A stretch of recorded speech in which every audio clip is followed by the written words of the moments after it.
All right, guys, welcome back. We have the recap for Arman versus Dan Hooker. Yeah, honestly, super good fight card. I wasn't able to put a prediction for this one because I was super busy beforehand. Although I predicted I would have predicted all of them right. So pretty diabolical. Honestly, lots of really good things and interesting things to talk about in this fight card. I was hoping Dan Hooker would put up a little bit more of a fight. It is what it is. We'll dive into it. As always, we're going to start at the bottom of the card and work our way all the way up to the top. There's timestamps, so you can go and check out. You can skip the first fight on that because that shit was ass. This is probably all the fights in the card were actually really good, minus this first one, the Denzel Freeman versus Marek Bujlo, whatever you want to call it. Two just heavyweights that came in first fight in the UFC. Had pretty much a fucking sparring match the whole time. Nothing really interesting or entertaining at all. Probably don't have a huge future at heavyweight, but also it is heavyweight, so they both probably, they'll probably do just fine. So who knows? Denzel Freeman won. It was pretty close, pretty back and forth, pretty much nothing happening. In like the second and third rounds, there were some moments where Denzel Freeman kind of opened up a bit more and showed some good combos, some good counters, and like showed that he had the potential to do way more than what he was doing, but wasn't doing. And he won the fight, but like was very close back and forth. He had like a couple moments on the feet where he looked a little bit cleaner than Marco Bujlo, but that was about it. Not much to talk about there. Nerdyev versus Shem. Fucking Shamrock. Obviously, I hadn't watched any of Shamrock's fights coming into this, but obviously he's got the hype, being from Next Gen Liverpool and being named Shamrock. That's a crazy name. Like, that's just your full name, Shem, and then Rock. I thought it was his last name, actually, to be honest, up until now. Shamrock got his ass kicked, man. To be fair, I want to give Shamrock some props because he was in this fight, like, pretty much all the way to the end. Like, he was not in it, but he wasn't backing down. He wasn't letting himself just get beat. He was trying. He just was not near good enough in the stand-up to deal with Nerdyev, and he couldn't get him to the ground grappling-wise. He did once in the third round, I believe, or second round, and couldn't do anything with it. Aliev is just a really good grappler, really good wrestler, and he had the better striking of the two grapplers here tonight. And he was hitting Shamrock with some nasty shots. Shamrock's big thing was, like, first of all, he didn't have good shots in close when they were like, when he closed the distance against Aliev. He didn't have good shots. Like, Aliev was always getting better him up close or in close counters.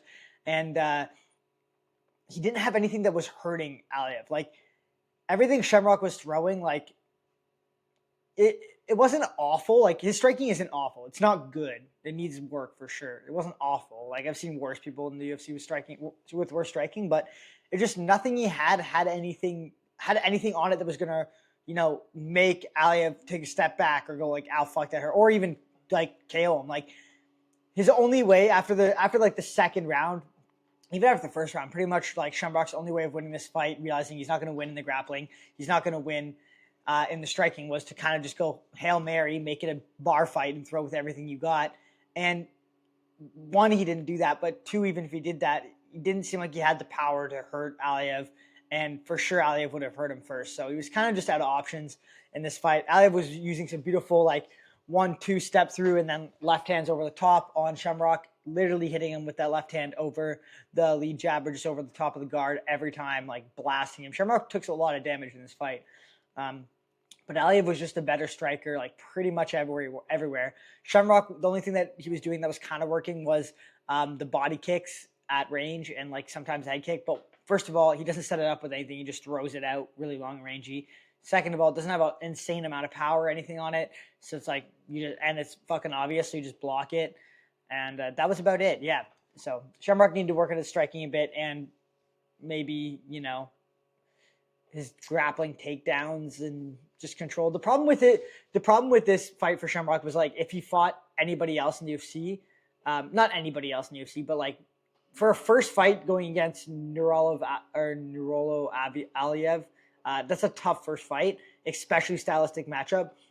Like, if you put him against a guy that was like a really good striker but with very little grappling, he probably would have that's probably a better matchup for him than this, because he's just equalized or beat in the grappling, and then he's beat everywhere in this fight. So tough fight for him to win, but at least he pushed through and didn't get finished and made it a good fight. Ryan Loder got fucking clapped by Ishmael Nerdyev. Dude, people are talking like Ishmael Nerdyev good. I really don't think he's that good. I think he's all of his like striking and techniques and everything like that are pretty loose. Like even the KO he got Ryan Loder with, he literally just lunged with a jab and then stepped like he literally as he was throwing the overhand that caught Ryan Loder, or I guess a straight right, he like kind of slipped like this. He's like slipping out of the way, trying to hit Ryan Loder. Like his striking isn't that good. It's fucking better than Ryan Loder's. I'll tell you that much for free. Ishmael Nerdyev he's one of these guys that has power and he throws, really hard like he did against Ryan Loder. And if he hits you, he's going to hurt you. Like he's not the cleanest striking, but he knows he has power and he at least tries to use it. And Ryan Loder is absolutely dog shit on the feet. Like he literally looks scared. Like he's a victim on the feet. And I don't know. Ryan Loder's just one of these fighters that I never thought was like that good, and then somehow he gets wins over a couple people. But like, yeah, dude, his striking technique is pretty awful, and like he just backs up, and his timing with the takedowns and stuff like that isn't great either. Like he just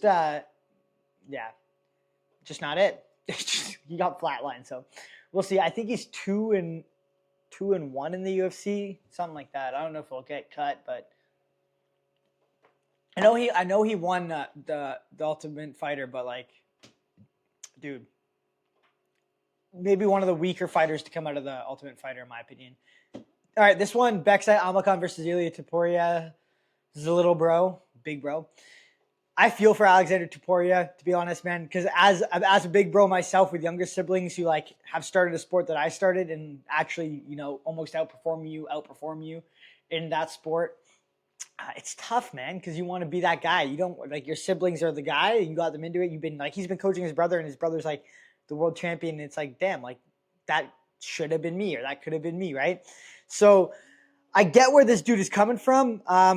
He is a really good fighter, and I think his win over Beksai Amakan is a really good win. I hope Beksai Amakan doesn't get cut or anything like that, because I know he's like 2-1. He's 1-2 in the UFC, but he's fought really good competition.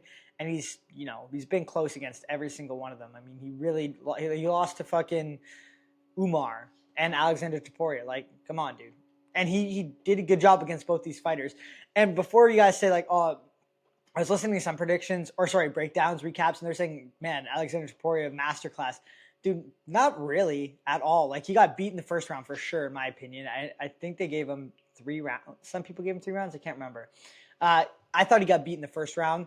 It was close, but I thought he got beat. Beksai Amakan was landing some big shots and really good calf kicks and defending all the grappling and stuff like that just fine. There wasn't much grappling in the first round, but Beksai Amakan was honestly, in my opinion, piecing him up a bit. And second round, it was just same thing. Like Beksai Amakan was kind of piecing Alexander Tuporev up a little bit on the feet, but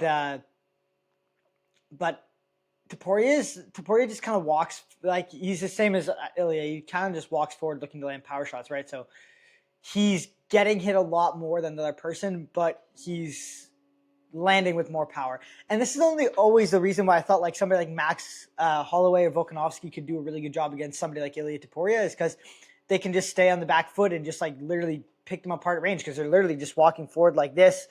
The reach is completely minimized. They're open to just like tap, like you can just tap away at calf kicks and other shots, and like for the most part they're not going to be able to counter you because in order to like counter you or in order to land big shots on you, they have to back you up against the cage, or you have to like stand in the pocket. But if you're just moving in and out of range with them, like I feel like for the most part you can just move in and out of range against an Alexander Tuporev, Ilya Tuporev like almost all day. I mean, we saw Kobe Thicknessy try to do it a little bit, but he just kind of got walked down again.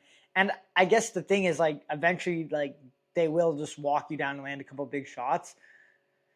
It's an interesting style of fighting because they're really, like, Ilya Tuporev and Alexander Tuporev, like, they really do neglect a lot of aspects of mixed martial arts. And people are saying, like, wow, they're super well-rounded. They're really good at, like, they're really good at boxing. They're really good at grappling. And they're kind of neglecting the whole kickboxing, Muay Thai side of striking or MMA in general, right? Like, how many kicks did I see Alexander Tuporev throw this fight? Maybe one, like maybe one. And not just to say that they're neglecting that, they're also neglecting stance switches. Like, both those guys don't switch stances whatsoever. But part of that, like, I think part of the reason why they're so good in the areas they are is because they neglect all those other things, right? Like, we don't really see, even Ilya Tuporev, like, he throws a low calf kick and that's it. Like, that's his only kicking game. That's literally it. Alexander Tuporev, I would argue he has less kicking game. But then the reason why they're so good in other areas is because they don't spend time. Like, they have so much more time to focus on the areas that they think are important in MMA because they aren't spending time with, like, knees, elbows, like high kicks, switch kicks, push kicks, that kind of stuff, right? So anyways, it's a very interesting fighting style. I thought that Alexander Tuporev looked like a lot worse version of Ilya, in my opinion, in this fight. I think his boxing isn't as his boxing counters and timing isn't as good as Ilya's. And in the first round, he was like, Ilya's like they both like kind of march forward with their boxing stance, but they're like kind of leaning forward and like ready to counter and throw really hard shots. He was kind of like leaning back out of a lot of shots like this. And he was wide open for calf kicks, which you saw he got spun around a couple times with. But also he's not able to counter if he's leaning way back like this.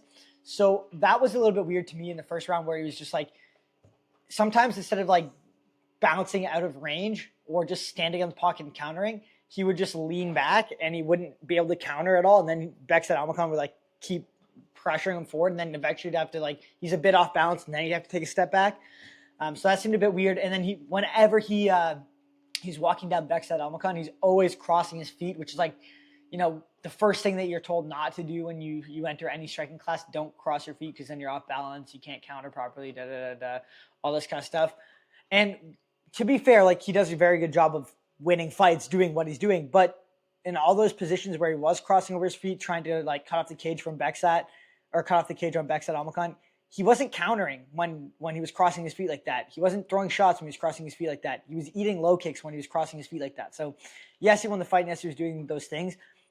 But I saw like a decent amount of like kind of holes that could be taken advantage of. Second and third round definitely were better rounds for him. He's really good in the grappling. You saw that kind of like head and arm throw, but it was basically just grabbed bro's head and fucking chucked him. And in the grappling, like, Beksai Amakan's a pretty good grappler. And Tuporev was able to like do well in those positions. Like, he wasn't dominating, but he was definitely winning all the grappling exchanges. So, and he has power, man. He has power. I was not like impressed, but like, it's still a really good win. I wasn't like, wow, this guy looks like the next champion at 135. But I did watch this and go like, okay, like, if he's beating somebody like Beksai Amakan like that, like, he's definitely a really good fighter. So interesting stuff. This is one of the fights, obviously, that's like, on a lot of people's list of like wanting to know what happens. I hope Beksai Amakan doesn't get shafted for that, because it was a close fight, and dude, he's a good fighter, man, and he's entertaining every time. Abdul Rakman Yakyayev, this fucking Mr. Beast looking motherfucker, bro. He's like the angry Mr. Beast, dude. He just comes out there and he just looks. He's like, literally, he's a hunter. He's like the same as that Hunter Susakayev guy, bro. Where they do a lot of times. He just comes out looking for damage, like looking to cause violence, and he just fucking bodied Rafael Sequeira in the first round. Spinning heel kick didn't really hit him, but looked like it hit him in real time. And then followed up with like a beautiful like 1-2 switch stance high kick combo that literally KO'd Rafael Sequeira. Drops to the ground, hops on his back. 30 seconds in, rear naked choke, no hooks or anything, just fucking grabs him and just fucking cranks on it. Great win, dude. This guy, like, he goes in there to fight, and he goes in there for a finish immediately in every one of his fights. And dude, he's doing it against a lot of people. And to be fair, he's not one of these guys that like I look at and I'm like, oh man, he's just going out there and just throwing haymakers and he's getting lucky getting finishes early on, right? He's a guy that I'm looking at, like I look at and watch his striking and stuff like that, and his grappling and the way he mixes it all together. I'm like, damn, he has a lot of talent, and he's putting that like, I want to fucking murder you pace on you as well. So it's a really good mixture of both. He's a really good prospect for sure, and I think he's going to do well against the majority of people in this division up until like the top 5, top 10. So, and we'll see. We'll see how his skills progress, but he's quite good right now. Alex Perez versus Alsou Amabaya. Dude, my boy Alsou, he gets the win. This was a tough fight. Honestly, I think if I was picking this fight, I might have picked Perez because, dude, Perez is pretty damn good, and he's only lost against like the best people in the division. He just doesn't fight a lot because he's always injured, but he doesn't lose to most people, man. And the only people he does lose to are like really, really high level. So super tough fight for Alsou Amabaya, but Alex Perez looked really good in the first round, second round, third round less so, but he looked really good. Alex Perez in this fight, he basically just put his foot on the gas and was just trying to pressure and trying to hurt Alsou Amabaya. He was landing some really big shots. Alsou Amabaya, one thing that he's normally a really good grappler, but he's grappling against Alex Perez, who's also a really good grappler as well, so it kind of cancel each other out a bit. We saw Alsou Amabaya get like deep on some shots, but wasn't really able to do too much with it. And same with Alex Perez. He was able to get some good takedowns as well, but wasn't really able to do too much with it. So it was kind of like who can bully the other person on the feet. And Alex Perez was doing a really good job of like just stepping across the void, as Demetrius would say, and throwing really big shots, trying to hurt Alsou Amabaya. And Alsou Amabaya, for his part, wasn't letting himself get bullied by these big shots. Like we see a lot of guys like when they just get walked, like they have somebody who's just trying to hurt them and walking them down across the cage, they're always on the back foot. Alsou Amabaya was trying to hold his ground, and he was at points in time too. And they were both landing big shots. And I think that's what you have to do against somebody like Alex Perez, who's going to come at you like that. Stop the takedowns, hold your ground, and hope you land the bigger shots. Because if you're backing up the whole fight, like first of all, it's just going to be easier for the guy to land the big shots on you, and easier for him to get the takedowns as well. So kind of have to hold your ground. And Alsou Amabaya was throwing some really nice uppercut hook combos as well when Alex Perez was kind of dip in, trying to throw big wide hooks. He kind of just, Alex Perez when he comes in, he's kind of just like throwing big wide hooks, switch stances, and not like any real nice straight shots, but like some big shots, switching stances, and Alsou Amabaya was timing them pretty well. Third round, first and second round, super close. Maybe even Alsou Amabaya needed a finish in the third round, depending on how you judged it. But coming into the third round, Alex Perez ducked into a takedown. Quickest fucking guillotine I've seen in a long time. Alsou Amabaya snatched that thing up, jumped on it, standing guillotine, literally just pulled full guard pretty much in the guillotine standing. And Alex Perez he had nothing for him after that. I mean, to be fair, it was a really, really deep guillotine, and it was really tight, and Alsou Amabaya was on it immediately. But just standing up with it, I don't know if that was the best option that he could have gone for. We saw Armin do a bunch of different things in like the fight against Dan Hooker when he had the guillotine fully in, and maybe Alex Perez could have like slammed him or tried something else. I don't know, but it was in pretty deep, and it was like at the point where it's like, how much can you really do? But also like Alex Perez didn't really try to do too much. It was just like, oh fuck, this is tight, like already out of oxygen, and you're like, well, how do I get out of it standing? And then all of a sudden you're like, okay, I have to tap. It was interesting. I felt like there was maybe a couple other options that Alex Perez could have tried to get out of that guillotine, but to be fair, like he probably would have tried them. In my opinion, I think he would have tried them, and he probably still would have got guillotine. Like the guillotine was super tight, but you could have at least tried them, maybe. I don't know. Anyways, Alsou Amabaya, and you could tell Alex Perez did not want to win. Anyway, or did not want to tap out. Anyways, good win from Alsou Amabaya. He's a really good fighter at flyweight. He's pretty well rounded everywhere. Nicholas Dolby versus Zagid Zakmaev. I'm not going to try to pronounce that name again. Yeah, pretty much just Nicholas Dolby doing Nicholas Dolby shit, man. Like, he's never really the most technical fighter in all the fights that he goes into, but he's got fucking insane cardio, insane grit, insane heart, and he just pushes a fucking pace on everybody. He'll hold you up against the cage. He'll brawl with you. He'll cause chaos, and he just puts a pressure and a pace on people that most people can't keep up with.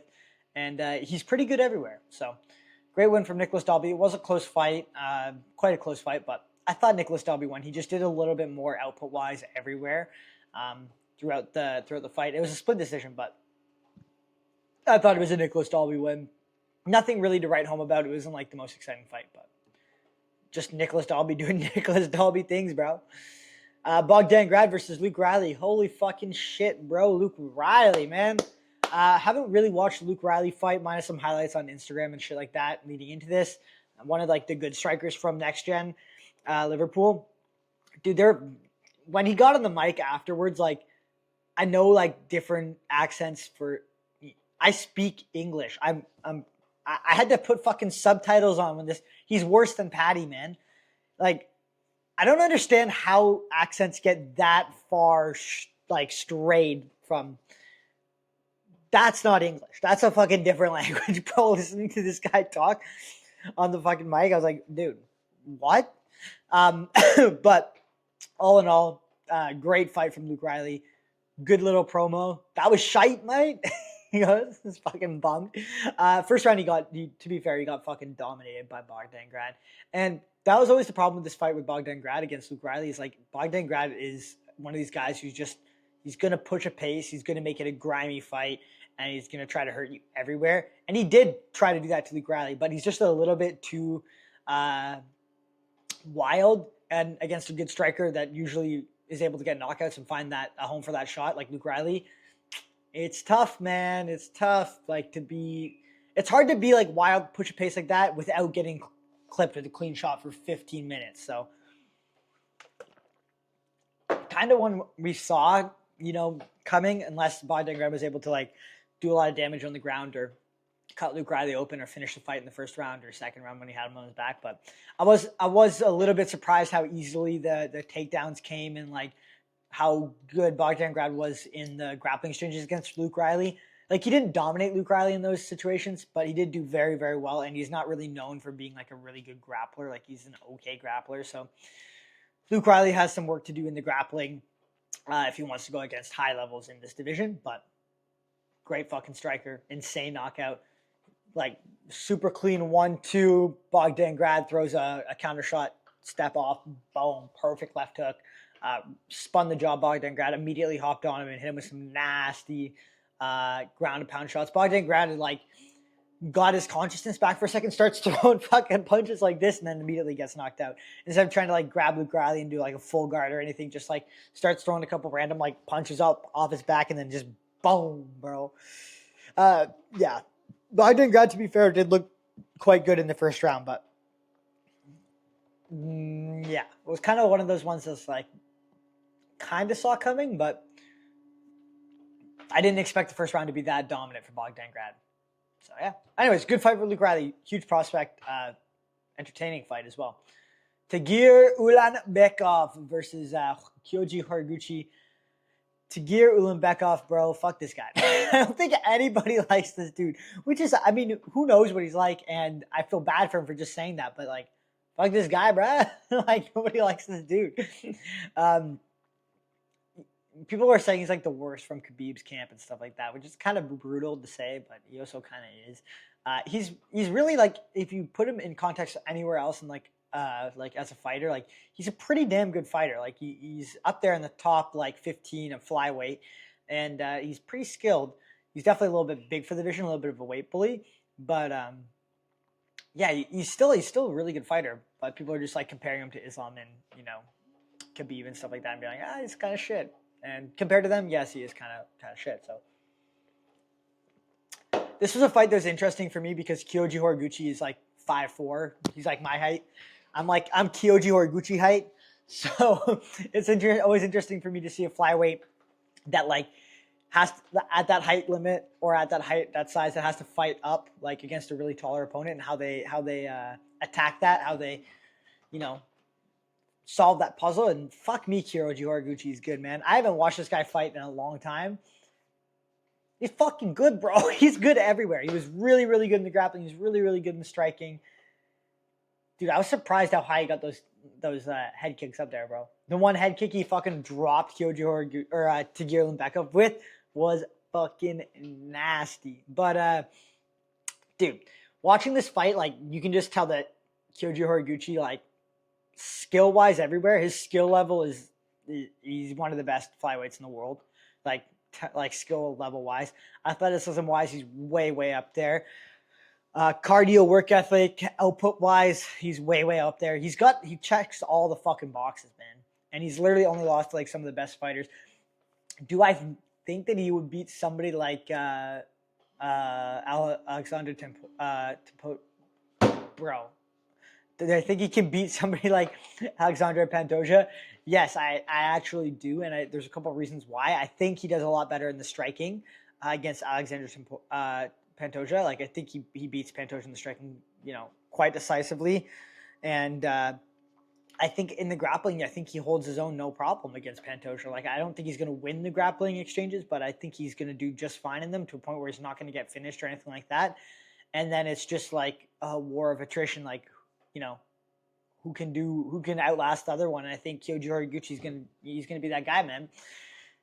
So I think like one more fight and then get him in a title fight. But he's one of the best flyweights in the world for sure, hands down. And it's funny to hear this because you hear like people like Moicano and stuff. I saw this pop on my Instagram feed, but he's talking about Kyogi Horiguchi. And he's like, dude, like, because he trains at Top Team where Moicano trains, and also Pantoja trains, and also Alexandro Moraes or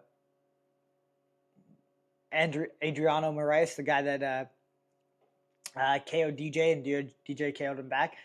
He fights at the same gym as all those guys, and he trains with Pantoja. He trains with these other guys, and his mic colors after is so funny. He's so good on the mic too. He's just screaming in broken English, like, "I want the belt, like I'll fight you, Pantoja. I don't give a fuck." No. It's pretty funny, and like, dude, on when Conor was talking about it, he's saying like he might be the most skilled fighter like in the entire gym or ever, right? And he's saying not just flyweights, not just in general. Like he might be the most skilled fighter, most dedicated fighter, the guy that works the hardest, the guy that's there the most, the guy that's got the best technique. And I fucking believe it, bro. This guy's been competing at like a UFC level in a UFC and he's held belts in like every major promotion. And he's fought a bunch at 135, so he's not afraid of and not like worried about fighting a bigger, stronger guy. Like he won belts at 135, right? And he's small. He wouldn't be a big 135er. And you can just tell that this is a guy that's like spent the last fucking 20 years, like pretty much from what I understand, living in the fucking dorm at American Top Team. He's got a whole hall named after him, they're saying, and pretty much just training like as much as he can every single day. So he seems like a super talented, and he's 35. Fuck yeah, let's go. We got an old head come up. Let's do it, man. Let's do it. Good on Kyogi Horiguchi. I'm super stoked on this fight. And what did he finish gear with in the end? It wasn't head and arm. I think it was a rear naked choke, right? Can't remember, but I just remember him fucking head kicking him, rocking him, and then submitting him. Waldo Cortez Acosta versus Chameel the Bloob Gaziev. Chameel is just fucking fat, bro. We all know this. Waldo Cortez Acosta, honestly, he's one of these chunky heavyweights that's actually, got athleticism. Again, I think it's because he played. I think Chameel played fucking volleyball or something like that, actually. I was going to say because he played another sport, but maybe Chameel played volleyball. I can't fucking remember. He just ate too much shawarma. But Waldo Cortez Acosta, he's got this baseball throw fucking right hand where he just winds up and just fucking drops it. And he's got really good, like, full body extension movement on every one of those shots and has a lot of power, dude. And every time he lands it on somebody, he fucking rocks them or KOs them. So, yeah. Do I think he's championship level? No, but I do think that he has one-shot power. He's dedicated enough, and he's naturally athletic enough that he's gonna sit around that top 5 of the heavyweight division for a while. We haven't really seen him grapple a whole lot. I do think he's gonna have some problems there, but dude, in the striking, like he's able to take a shot. He's willing to take a shot, and he can knock people the fuck out, bro. Like I know he got eye poked it, anti-deletion and KO'd him, but like, dude, he's knocking these guys out, man. He's knocking these guys out. And he's doing quick turnarounds. He's going to have a 6th fight if they give him another fight. So good on him. I think this is awesome. And I think, fuck it, send him up the rankings. One more fight, and then he's fighting for a belt, bro. Honestly, it's crazy. And his post-fight interviews are always funny. What was I going to say? Jack Hermanson versus Maitabek Orobalai. This guy's an impossible name to fucking pronounce as well. The first Neanderthal himself versus Jack Hermanson. Another one I probably would have got wrong. I would have picked Jack Hermanson just because I think he's more skilled than Maitabek Orobalai. Maitabek. Orby, holy fuck, that's a hard name to pronounce. Just look at the words in there. Myktybek. That's crazy. Anyways, Jack Hermanson, I think, in my opinion, is just, I thought he was going to be the more technical fighter, which I think he is still. And also, he's fucking 2 weight classes bigger than Orby, right? So I thought that he would be able to do it. And at the very beginning of the fight, it kind of looked like it might be a Jack Hermanson, classic performance. But Orby really does have this kind of blockhead mentality, which is exactly what he needed for this fight, where he just needed to come forward and try to land big shots on Hermanson, because he's way shorter than him. So he just closed the distance and he was throwing big overhands, big shots, and just trying to hit Hermanson clean once or twice and hurt him. And he did that, dude. He absolutely did that. Did he KO Jack Hermanson because Jack Hermanson's chin's gone? Possibly. But he still was getting the better of those exchanges, right, like the last minute before the fight ended, where he was just closing the distance, throwing big shots. And I think that's the only area of the fight that Orby would have won. So, great on him for figuring that out, picking that kind of route and then going there. Volkan Ozdemir versus Alonzo Menifield. I think Alonzo Menifield is shit in my opinion, so I kind of saw this one coming. Volkan Ozdemir is better than Menifield in every single aspect of fighting. Striking, technique-wise, a bajillion times better. Power-wise, I would say better. Grappling-wise, better. He's just better than Alonzo Menifield everywhere, and he KO'd the fuck out of Alonzo Menifield. Bro got slimed out, dude. And the one thing about Volkan Ozdemir too that is really, really nice to see is he usually throws more singular shots, but he was putting fucking combos together on Alonzo Menifield.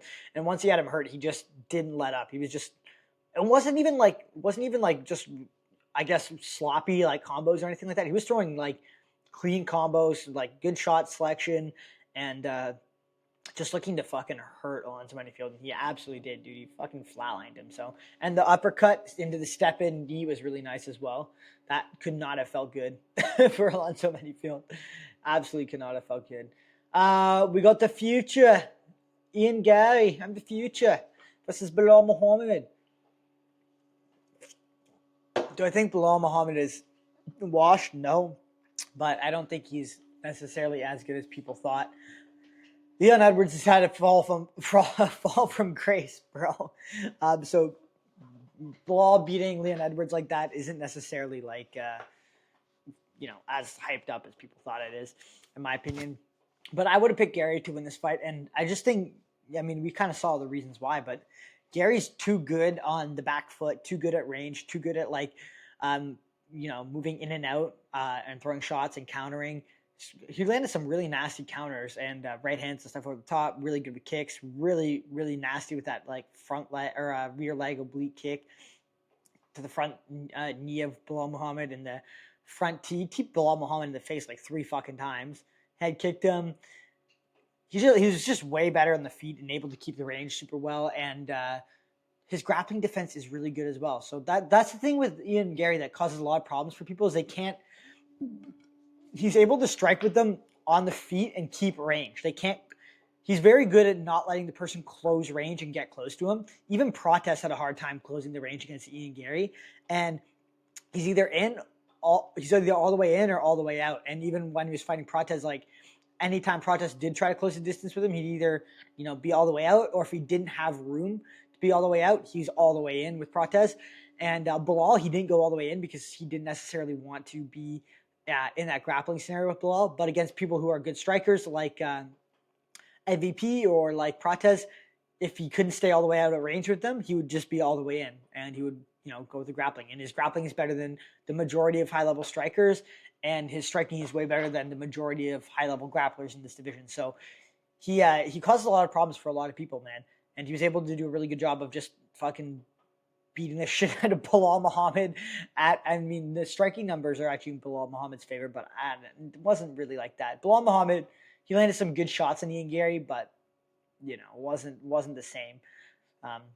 And good on Belal for landing some good shots on him, and he was trying to pressure Ian Gary in the fight and stuff like that. But Ian Gary's, his cage movement, his distance control is super, super good. And then whenever you do try to take him down, he's got really good takedown defense. And somebody like Belal Muhammad is not good enough at grappling to take down somebody like Ian Gary, hold him there, and consistently dominate the fight. Is somebody like Islam good enough? I think so. Just based on how Belal versus JDM went versus Islam versus JDM. But Islam's going to have a lot harder time closing the distance against Ian Gary and getting a hold of him than he did with JDM. JDM just kind of, he's coming at you. He's like this. He's closing the distance fucking for you, right? Ian Gary, he's not going to close the distance for you. And he's going to make it very hard for you to close that distance. So it's an interesting fight. I think, fuck it. Give him the title next. I think Ian Gary deserves to fight for the title next. He's the most entertaining prospect or interesting prospect to fight for the title next. And to be fair, I think he does I could see somebody like Michael Morales hitting with a big shot and rocking Ian Gary and hurting him. But I think he does really well against Morales. And I think he probably beats Morales as well. So it's very interesting. I think he's the next guy up. Arman Tsarukyan versus Dan Hooker. Fuck me, I forgot how good Arman Tsarukyan is. Yeah, dude, he's a fucking midget like myself, but he's good, man. He's really, really strong. It's crazy how strong he is, and he must be super disciplined, in his training, everything like that. Because in the striking, obviously in the grappling dominated, but in the striking, his striking looked really good, really clean. At range, obviously, he had a little bit of a hard time with Dan Hooker's reach, just mainly with the kicks and the teeps and whatever. But anywhere past that, long range, kicking range, level of fight, he was fucking putting on Dan Hooker. He was mid-range to close range. He was countering, landing way bigger, harder shots than Dan Hooker, and basically just beating him to the punch. He's just piecing him up, honestly. And then in the grappling, he's a really good grappler, dude. And the one thing here that, for Dan Hooker, I mean, maybe after the first guillotine attempt went like that, maybe just try to get back to your feet.